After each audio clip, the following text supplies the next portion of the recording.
Good morning and welcome to the Knowing God series, where we will be preparing for the upcoming revival right here in Reno.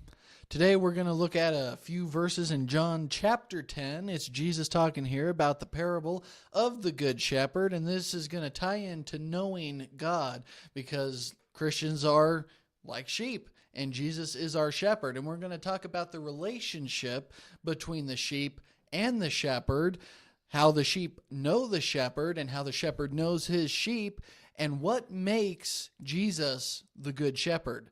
This and a few more topics we're going to talk about today.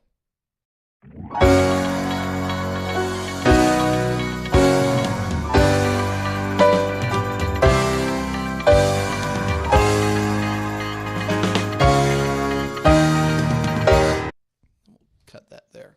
That wasn't bad. I don't think that was bad. That was pretty good. We're going to have more editing than... Hello, my name is Kenneth Mickey, and today with me we have August Raymond. And we are going to be in part one of a series that will help us prepare for our upcoming revival. Right here in Reno, Nevada, November 16th through the 21st, Brother John Racine from Las Vegas will be holding a revival here. The theme for the revival is knowing God. So the question is, do you know God? And does God know you? Well, today as we look at knowing God, we're going to be looking in John the 10th chapter. So if you want to turn over to John the 10th chapter, Brother August is going to be reading here in John 10. We're going to be reading verses 11 through 18 of John chapter 10, starting in verse 11. It says, I am the good shepherd. The good shepherd lays down his life for the sheep. He who is a hired hand and not a shepherd, who is not the owner of the sheep, sees the wolf coming, and leaves the sheep and flees, and the wolf snatches them and scatters them. He flees because he is a hired hand and is not concerned about the sheep. I am the good shepherd, and I know my own, and my own know me, even as the Father knows me, and I know the Father, and I lay down my life for the sheep. I have other sheep, which are not of this fold. I must bring them also, and they will hear my voice, and they will become one flock with one shepherd. For this reason the Father loves me, because I lay down my life so that I may take it again. No one has taken it away from me, but I lay it down on my own initiative. I have authority to lay it down, and I have authority to take it up again. This commandment I received from my Father. That's a good passage. It is very good. Yeah. Verse number 11, where you started, it says, I am the good shepherd. So who is the good shepherd? Well, obviously it's Jesus, because that's who's talking here in John chapter 10. And it's the red letters of Jesus. But no, you see in verse 7, it says, so Jesus said to them again. So Jesus here, he is talking about himself being the good shepherd. Mm-hmm. So what makes him good? I mean, compared to an average shepherd, why is he saying, I'm the good shepherd? The shepherding and sheep and livestock, I mean, that was something that was very common to those people. It's not like all of the people he's talking to grew up in an apartment and had no connection with that. They could probably look out, either see or hear sheep while he's talking about this, or maybe some of them actually raised sheep or dealt with some livestock there. So what makes Jesus the good shepherd?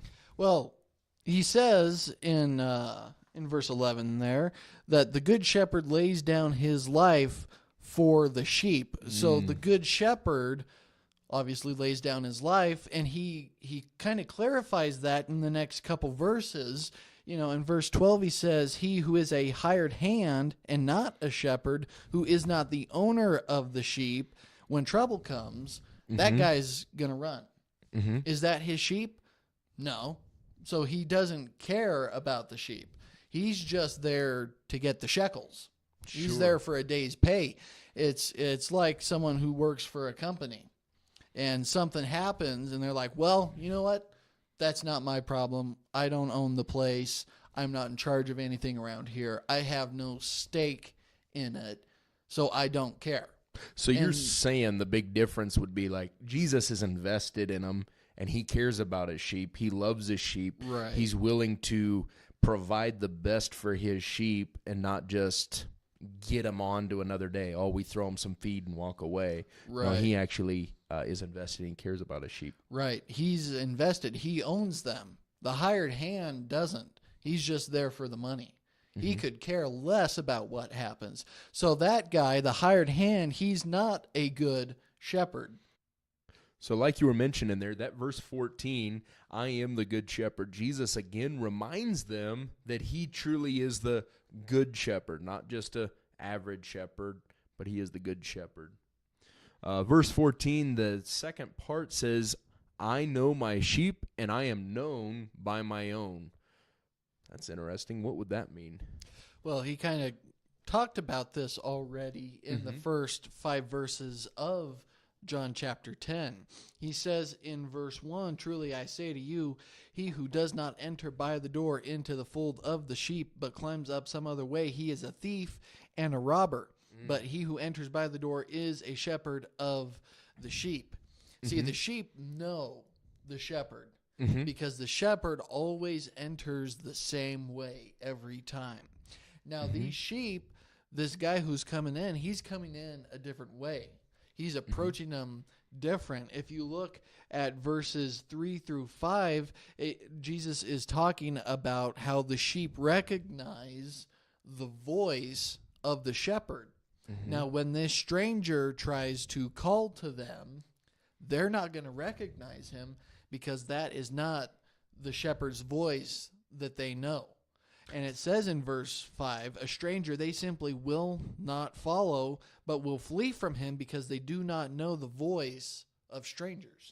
You know, that's interesting. So you're saying they recognize his approach, the way he comes in, and they recognize his voice. You know, this actually kind of reminds me, this last week I was able to take care of some sheep for a neighbor. I really like sheep, enjoy sheep, and enjoy spending time with them, and in fact, enjoy eating them. They're good, but sheep, it was kind of fun being able to go over and take care of them. But one night, I was putting them away and taking them into their shelter there, and I looked at them and said, it's time for bed, it's time to go home. Right, I looked right at the sheep and told them, it's time to go. It's time to go home. Yeah. And you know what they did? What? Absolutely nothing. Yeah, absolutely nothing. They didn't recognize my voice. My approach that night was not the same approach as their normal shepherd would be, and they saw a difference. And what's interesting is there's people that will approach us. There's people that will tell us nice things or tell us things, but we as God's people need to understand what really is his word, his voice, and his approach. And so do we know him? Here he says, I know my sheep. Jesus knows us. He knows what's best for us. He knows how to approach us. He knows how to lead us. Like it says there in Psalm 23, he knows which direction to take us. He has our best interests at heart. And so he knows his sheep, knows what's best, and we know him. We know his voice. We know his approach. So we should be able to spot what is really from God and what really isn't. So the question, I guess, is, do we know his voice and do we know his word today? True.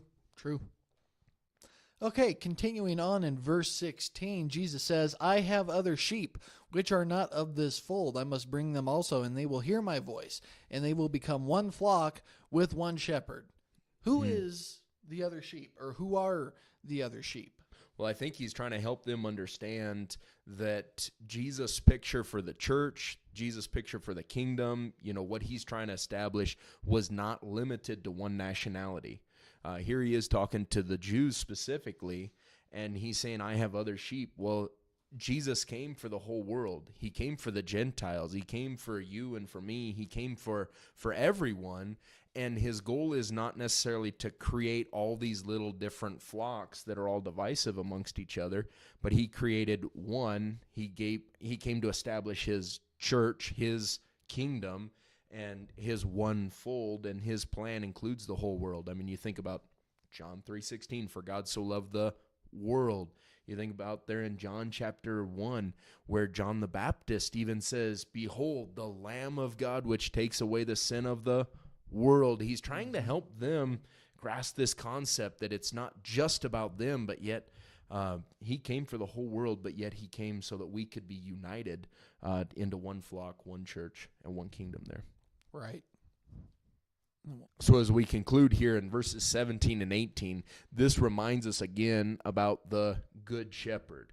Here he reminds us of his love and that the Father loves Christ and what Christ is willing to do for us. He loves us enough to be able to give his life. That's what makes him the Good Shepherd. And here in verse 18, it reminds us that, hey, this was his choice. He had a will in this, and he chose to fulfill the will of God, chose to be in line with that. Nobody forced him to be the Good Shepherd. And so we see love, we see his choice. I think that sets a wonderful example for us. Yeah, it does. We have a choice. Do we love God? Do Right. we love him enough to know him? Yeah, what were you going to say? Right. Well, I mean, he's saying that he would lay down his life for us. That's what makes him the Good Shepherd. A good shepherd is willing to go the distance to make sure that his sheep are taken care of. He's willing to go the distance to make sure they are fed, make sure they're watered, to make sure their well-being is at the front of his mind. Like Absolutely. that parable about the shepherd leaving the 99 to find the one. Jesus is willing to do whatever it takes to bring the whole flock together. Absolutely. So as we wrap up this passage here in John chapter 10 about knowing God and the shepherd and the sheep, we see here the relationship between the sheep and the shepherd, which is our relationship between us and Christ. Now, we have a question. Are we part of the flock? Are we under the care and leadership and guidance of the Good Shepherd? Or are we just a lost sheep astray out in the wilderness, vulnerable to the attacks of wolves and predators? That's a question you have to ask yourself. Well, thank you for joining us today. This is part 1 in our series, Knowing God.